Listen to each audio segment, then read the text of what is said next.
Usually when we think about the rules of a house, we tend to think of them as the things you have to do to avoid getting kicked out. Right, the basic requirements. Yeah, you wipe your feet, you do not break the windows, and you pay the rent on time. And as long as you do those things, the landlord lets you stay. It is a purely transactional relationship. You do the minimum required to keep a roof over your head. Yes, precisely. But imagine if someone handed you the deed to a magnificent estate, and it is completely free and clear, paid for in full by someone else. That changes the dynamic completely. It really does. Suddenly, the rules of that house take on a completely different feeling. You actually want to fix the windows, and you want to tend the garden. You want to sweep the floors because it is your home now. Yeah, you are not working to keep it. You are working because it is already yours. Uh, Well, welcome to Reformed Thinking. I am so glad to have you with us for this deep dive. we have a really fascinating topic today. We do. Today, we are looking at an ancient text written by a guy who had the weight of the entire government coming down on his head. And his reaction was, well, it was to write poetry about how much he loved the rules. Which is such a counterintuitive response to pressure. It is wild. So we are taking a detailed look at Psalm 119, specifically verses 161 through 168. We are utilizing Charles Spurgeon's classic commentary, The Treasury of David, to figure out how that mindset actually works. That is a brilliant resource to use for this. I agree. Our goal is to extract the practical theology contained in these 8 verses. We are looking closely at how a justified sinner lives under God's grace and God's law. That house analogy you used to open is a brilliant way to frame our discussion, because the historical context really provides the key to understanding the sheer tension in these verses. Yeah, tension is the right word for it. The psalmist is writing from a place of intense opposition.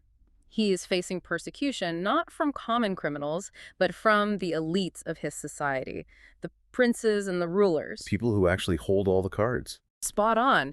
Yet, in the middle of this intense pressure, he finds his total comfort and his entire rule of life in the Word of God. Which brings us to the theological framework.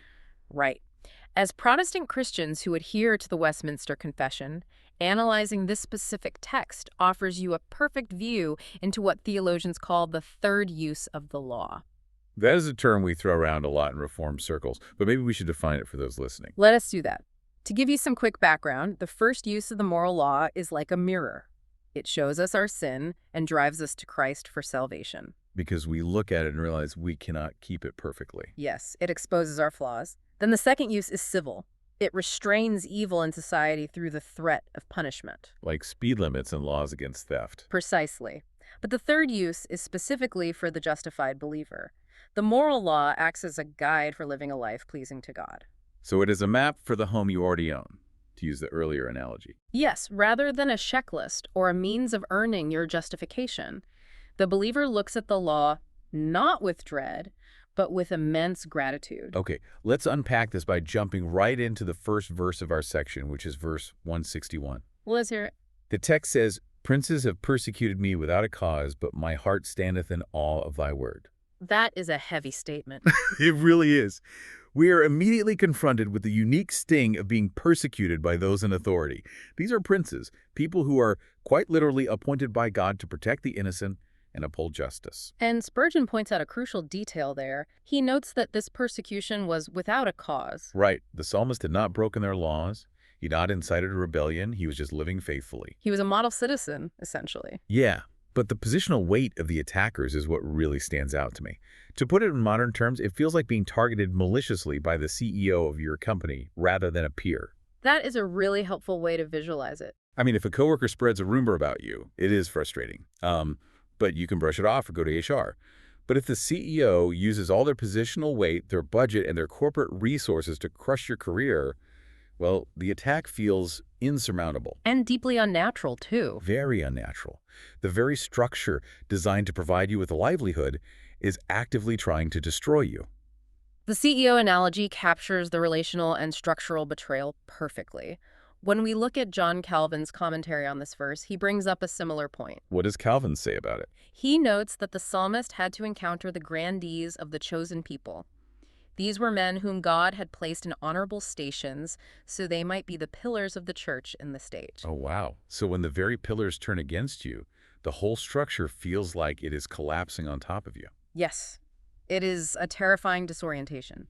Augustine takes this historical perspective even further. He draws a direct line from the psalmist's experience to the early Christians living under the Roman Empire. That makes total sense. They faced a very similar structural oppression. They absolutely did. Augustine asks a series of rhetorical questions about how early believers interacted with the kings of the earth. He asks, did Christ forbid paying taxes? No, of course not. Right. Christ paid tribute from the mouth of a fish and commanded his followers to render unto Caesar what is Caesar's.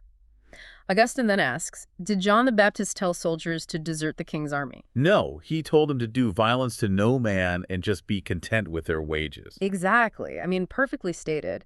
Augustine points out that the church even prayed for the kings and emperors. The early Christians were model citizens, yielding every rightful due to the government. So they were not subversives or anarchists at all. Not in the slightest. Yet the kings of the earth still persecuted them without a cause, throwing them to lions and burning them at the stake. That continuity throughout history is wild to think about. The early church was doing everything right, just like the psalmist, yet the heavy machinery of the state was turned against them entirely. It is a sobering reality. It really is. But what catches my eye next is the psalmist's psychological response. Mhm. He does not say, princes persecuted me, therefore I organized a massive counter-protest. Right, he does not go into full political rebellion mode. No, and he also does not say, princes persecuted me, therefore I fell into a deep depression. He says, but my heart standeth in awe of thy word. He essentially overrides a paralyzing fear of other people by introducing a massive, transcendent awe of God. That is the pivotal psychological shift of the text, is it not? It absolutely is. The Puritan writer William Gurnall gives us some striking imagery to explain this mechanism of counter-irritation. Counter-irritation, that sounds intriguing. What is his imagery? Well, Gurnall says that if you happen to burn your finger, the historical remedy was to hold it up to a fire. Wait, really?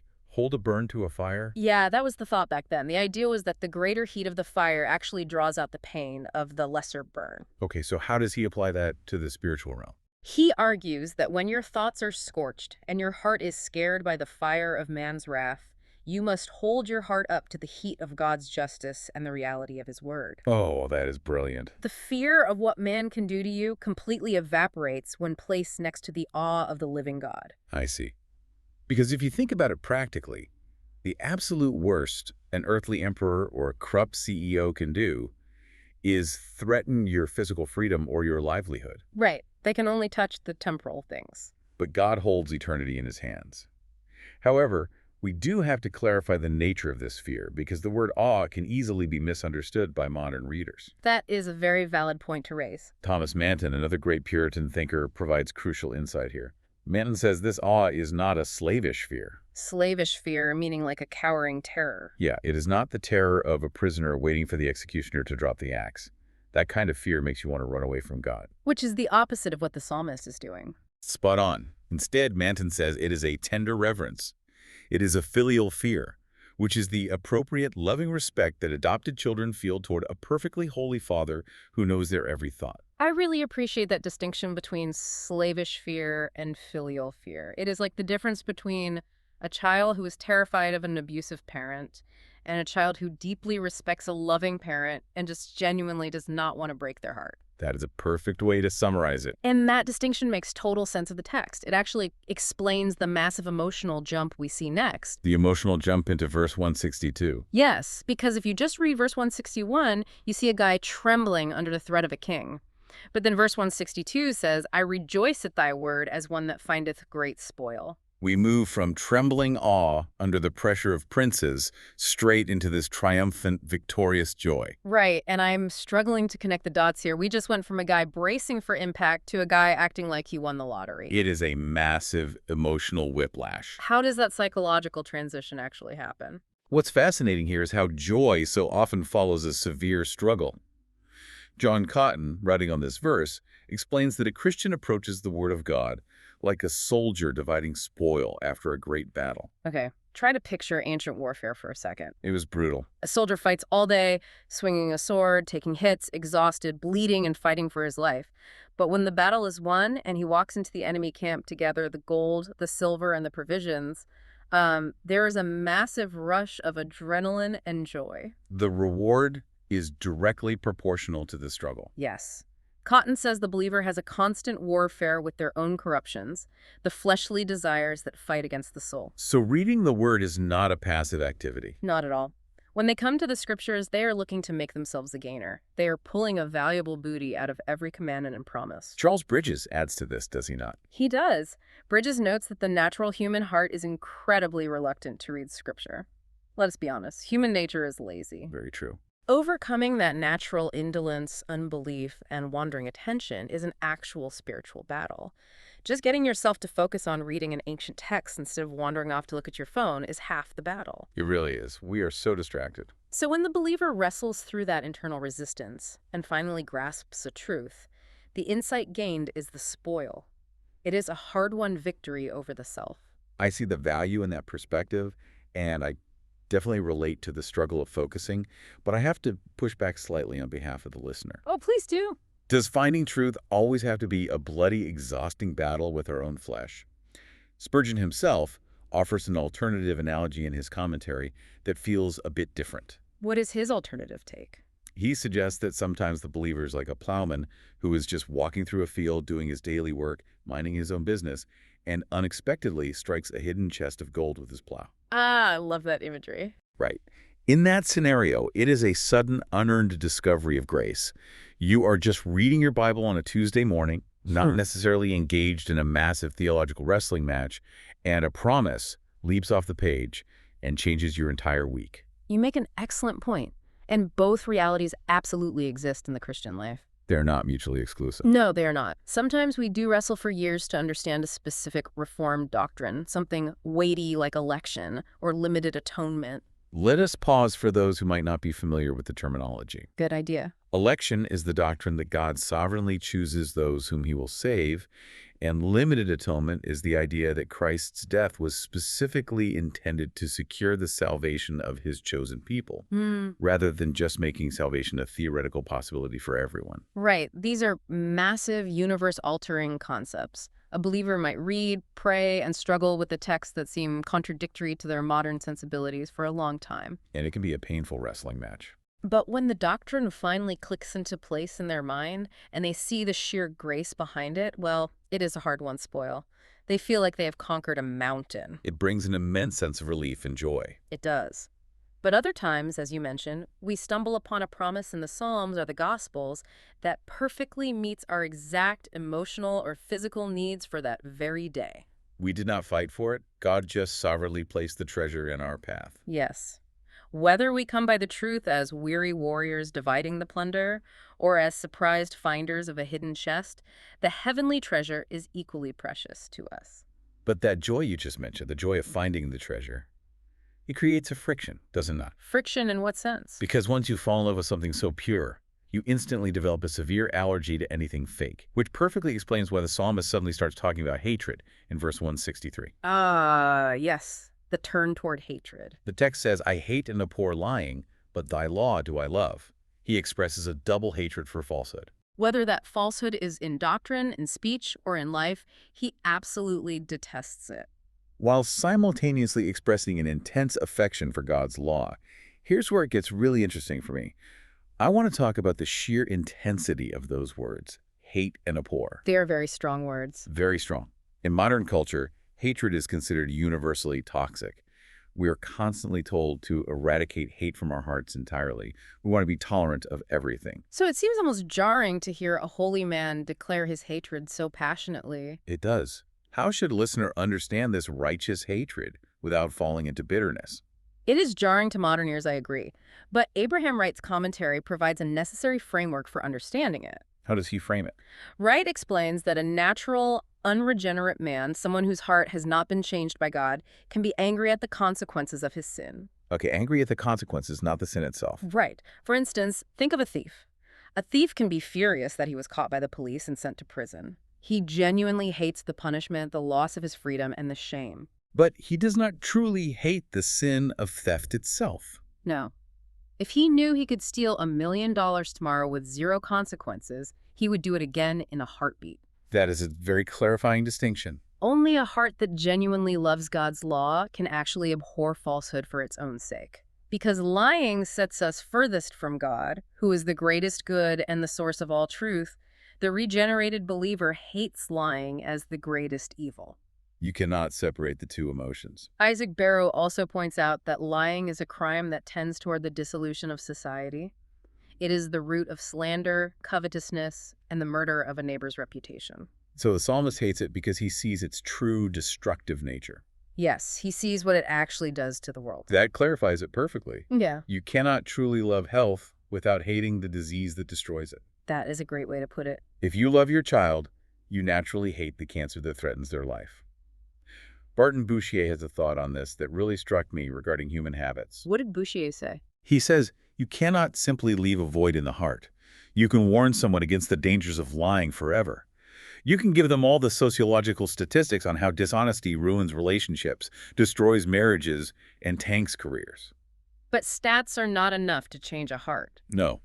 Unless their heart is filled with a genuine love for God's truth, the first strong temptation, the first moment where a lie will save their reputation or make them money, will cause them to fall. The love of the law is the only security against a relapse into sin. Love and hate are two sides of the same coin in our sanctification. If you do not have the affection for the truth, your hatred for the lie will eventually crumble under pressure because willpower alone is never enough. That is a critical observation regarding human nature. Moralism tries to empty the heart of bad behaviors without filling it with a superior love, and it always fails. You have to replace the love of the lie with a greater affection. And that greater affection, the love of the law, spoken of in verse 163, overflows into the vocal praise seen in verse 164. Let us read verse 164. The psalmist declares, 7 times a day do I praise thee because of thy righteous judgments. He is engaged in frequent, habitual praise for God's decrees and God's providence. Even amidst the persecution from the princes and the lies swirling around him in the culture, his heart keeps erupting into thanksgiving. Look, I am going to play devil's advocate for the busy person listening to this right now. Go for it. If you are listening to this on your commute, dropping kids off at school, managing a team at the office, and trying to keep your household running, well, hearing pray 7 times a day sounds like a guilt trip waiting to happen. It does sound demanding if you read it literally. It sounds suspiciously like a rigid monastic schedule. Is this a legalistic requirement we are supposed to be tracking in our daily planners or setting smartphone alarms for? I firmly deny the legalistic interpretation of this verse, and so do the Reformers and Puritans. Okay, good. That is a relief. William Gurnall addresses this directly. He points out that this is not about Roman Catholic canonical hours or setting an alarm to fulfill a religious quota. So what does the 7 mean? In Hebrew literature, the number 7 frequently represents perfection, completion, and frequency. It indicates an indefinite, constant turning of the mind toward heaven. Ah, so it is an attitude of continuous thanksgiving. As Gurnall says, the Holy Heart takes the hint of every providence to carry it to heaven on an errand of prayer and praise. So it is less about a stopwatch and more about a reflex. A reflex is a perfect word for it. If you're sitting in brutal traffic, your reflex is not to curse the other drivers. It is to use that quiet moment to praise God. Right. Whenever the psalmist sees the oppressive princes, his reflex is not despair. It is to look up and praise the righteousness of God. Whenever he hears the abounding lies in the culture, his reflex is to bless God for the absolute truth of his word. It is a reflex of grace, not a burden of law. And that constant posture of praise leads directly to the internal state described in verse 165. Which says, "Great peace have they which love thy law, and nothing shall offend them." Here we have the promise of complete internal stability and the removal of stumbling blocks. If we connect this to the bigger picture. Oh, absolutely. If we connect this to the bigger picture, we have to look at the Hebrew word for peace used here, which is shalom. Shalom is such a massive concept. It is. Thomas LeBlanc's notes explain that shalom does not just mean the absence of conflict. It is not just a ceasefire. What does it encompass? It means wholeness, perfection, prosperity, healthfulness, and safety. It is the completion and consummation of every good thing. It is total human flourishing. The Puritan Oliver Haywood adds a crucial theological distinction here too. What is Haywood's angle on it? He says an exact life will not make a conscience quiet. What he means is that your good behavior does not earn your salvation. Right, because that would be works righteousness. Yeah. Only the blood of Christ, justifying the sinner, can make a conscience quiet before a holy God. But, Haywood argues, an exact life will keep a conscience quiet. So walking according to the rules of the gospel preserves the peace that Christ purchased. Yes, I think of this great peace like the shock absorbers on a heavy-duty off-road vehicle. I like this. Keep going. The potholes, the rocks, the persecutions, and the stumbling blocks are all still physically in the road. The vehicle is hitting them at 60 miles an hour. The circumstances have not changed. Right. But because the suspension system is so perfectly tuned, the internal cabin remains completely stable. You feel the terrain, but you are not violently thrown around by it. The believer still faces the malicious princes and the cultural lies, but the shalom absorbs the destructive impact. The shock absorber analogy is a great way to visualize it. Robert Murray M'Cheyne has a beautiful reflection on this reality as well. What does M'Cheyne say? He notes how the secular world looks at the believer keeping God's law, like honoring the Sabbath, for example, and views it as absolute slavery. The world thinks you cannot work, you cannot seek worldly entertainment on this day, you are trapped by archaic rules. Exactly. I mean, spot on. The world sees it as a burden. But the believer, who has been freed by Christ, sees that exact same law as the ultimate freedom. It is the source of a quiet mind. The law is no longer a chain. It is a protective wall that keeps the chaos of the world out so the soul can actually rest. When you love the law, nothing shall offend you, meaning nothing will cause you to stumble into ultimate ruin. But that peace and security do not lead to laziness. They lead to confident action, which we see in verses 166 and 167. Let us read those. Lord, I have hoped for thy salvation and done thy commandments. My soul hath kept thy testimonies, and I love them exceedingly. We see this beautiful pairing of relying entirely on grace while rigorously pursuing obedience. So what does this all mean for our daily walk? How do we balance hoping for salvation with the active doing of commandments? It is a delicate balance to strike. It is. If I am a listener trying to apply this, how do I prevent myself from slipping back into a subtle form of works righteousness, where I start thinking my doing is the basis for my hoping? To answer that, we lean heavily on established Reformed categories. Nathaniel Vincent clarifies this dynamic brilliantly. How does Vincent break it down? He says that hope without obedience is mere presumption. If you claim to hope in God's salvation, but your life is characterized by unrepentant lawlessness, your hope is an illusion. You are presuming upon grace. That is a stark warning. On the flip side, obedience without hope is formalism. If you are grinding out good works without a joyful reliance on Christ's finished work, you are just going through the motions to check a religious box. You are acting like a Pharisee, essentially. Yes. Faith establishes the law as a rule of life. Thomas Watson gives a severe warning about this balance. He says, reading without practice will be but a torch to light men to hell. Wow, that is a punch to the gut. We are not called to be walking encyclopedias of theology. We are called to be walking Bibles. The text specifically says in verse 167 that the soul keeps the testimonies. It's not just outward behavioral conformity to impress the neighbors at church. It is internal, exceeding affection. Thomas Shepard called it a heavenly circle, which I find incredibly helpful for understanding the psychology of sanctification. A heavenly circle, how's that work? Yeah, we keep the commandments because we love them, and we love them because we keep them. Oh, I see. The more we walk in the ways of God, the more we see their beauty and how they align with the design of the universe, which increases our affection, which fuels further obedience. It is an upward spiral of grace. Yes, and this brings us to the final verse in our section, verse 168, which gives us the grand motivation for all this love, peace, and obedience. The psalmist says, I have kept thy precepts and thy testimonies, for all my ways are before thee. He is keeping both the practical teachings, the precepts, and the doctrinal teachings, the testimonies. And the driving force behind it all is his constant awareness of God's omniscience. This is the doctrine of coram Deo, living before the face of God. This raises an important question for everyone listening. Do you view God's omniscience, the fact that he sees your every thought, motive, and action, as a comfort or a terror? That is a very revealing diagnostic question. William Struther made an observation on this in 1633. He noted that, for the wicked, God's all-seeing eye is a terrifying thought. It is something they actively trying to suppress and ignore. They do not want to believe there is a judge observing their secret sins. But for the godly, God's omniscience is a source of immense joy.